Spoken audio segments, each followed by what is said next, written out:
Hi, everyone. Today we've invited Jana here to talk about current issues. And I want to start with the scandal of Europe's lost generation. And it's an inside story. I'd like to read the first paragraph for you. Maybe being young is never easy, but being a 20-something young European has rarely been more stressful. More than a quarter, 28% of Italians between 16 and 24 are unemployed.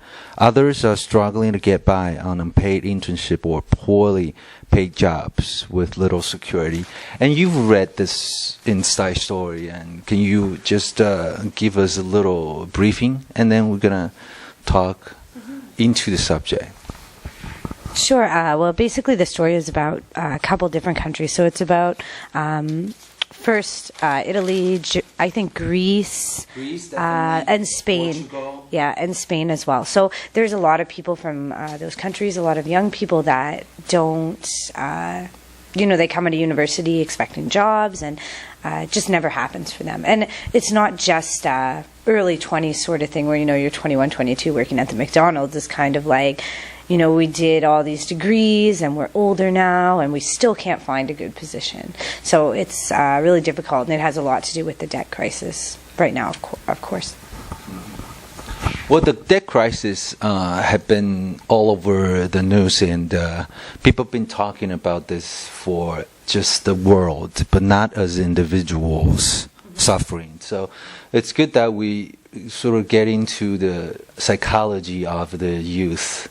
And there are the silenced group, actually, and people, journalists rarely talk to the young people individually to discover the hardship and the suffering that they really experience. So do you want to explore a little bit with the people that you know?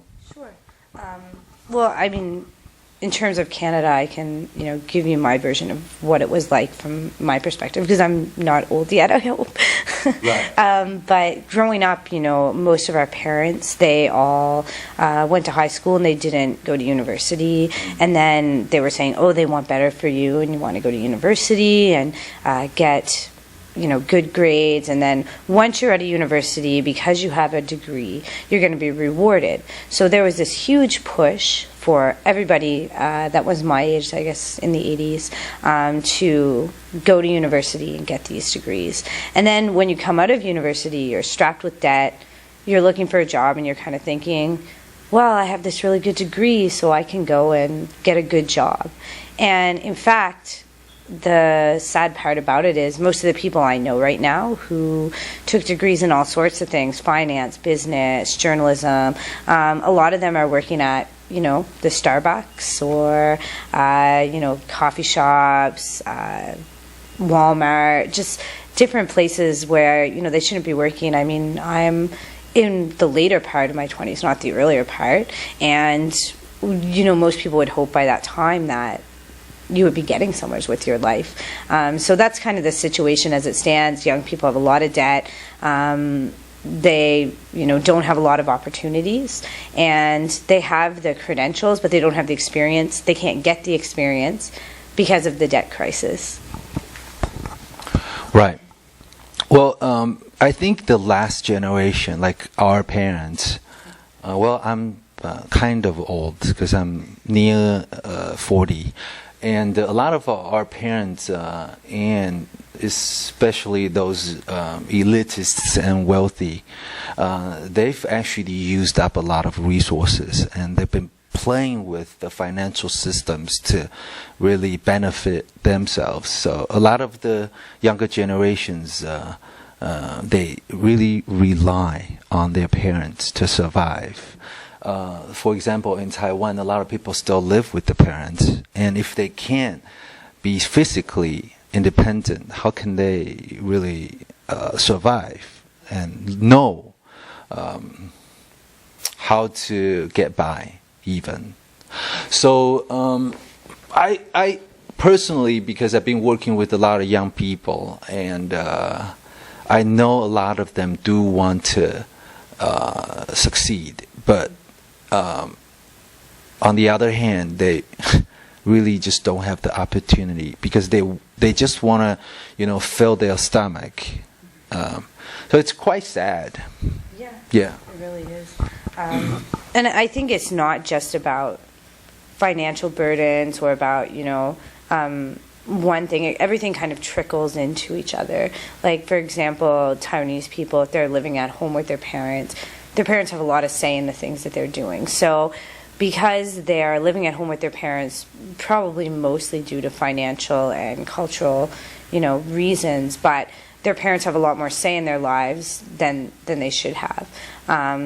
So that creates basically this thing where young Taiwanese people feel like they don't have a say in anything because they live with their parents, they don't have a chance to speak their mind there, Why should they in society? They need to respect their elders because their elders are paying for everything for them and, helping them. So a lot of young Western people, we do go out on our own right away.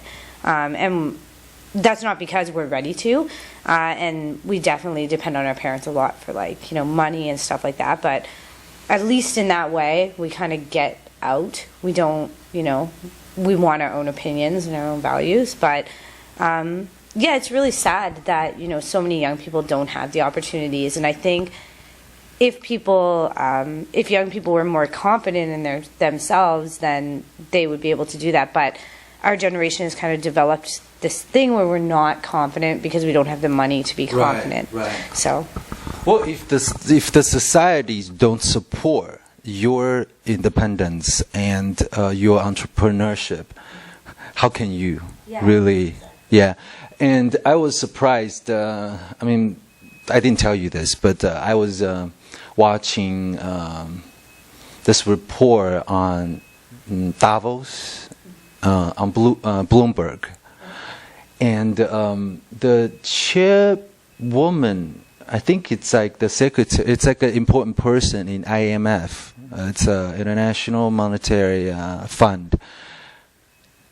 I was really shocked at what she said, actually. She said what we need now is growth. That's number one. And the next one is like a firewalling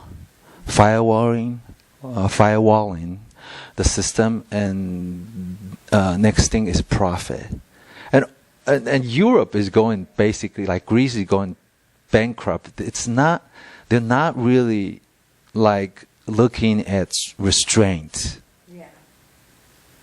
And how to redistribute wealth, and how to maybe sacrifice a little bit of the wealthy, and then redistribute that to the poor and the young.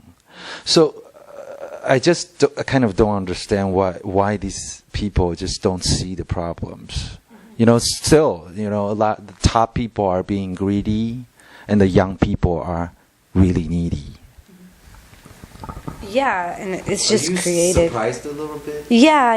They're still looking at growth, firewalling, and they really should be looking for another solution to the problem. It's kind of obvious at this point that what they've been doing isn't working. Yeah, they need to look within themselves and figure out what is it that we're doing wrong. And if you keep the wealth in one place, it's not going to circulate. Therefore, you're going to have economies that are going to crash because nobody is getting the wealth. It's all in one place. So, this is what's happening in our society now. Young people don't have jobs. It's common in Taiwan. It's common in Canada. It's everywhere. So this is a global problem. Yeah, it definitely is. Are actually lucky to be able to talk about this internationally in Taiwan. Yeah, it's true. And I know a lot of young people that want to stop working at the Starbucks. So, Europe, please distribute the wealth a little bit. Yeah, for sure. Okay. All right. I'll talk later. All right.